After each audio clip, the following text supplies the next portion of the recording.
Want to block explicit or inappropriate content while browsing Google? In this quick and simple guide, I'll show you how to enable the SafeSearch filter on Google Chrome. And yes, it works the same way on both iPhone and Android. First, open Google Chrome on your phone and go to google.com.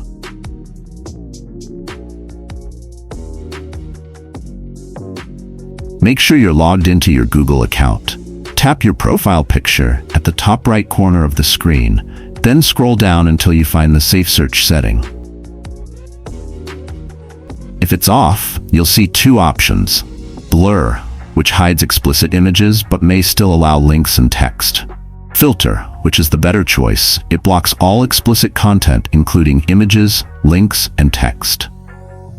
Tap Filter, and you're done. That's how to turn on SafeSearch in Google Chrome on mobile.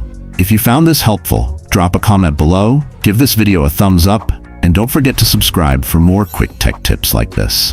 See you in the next one.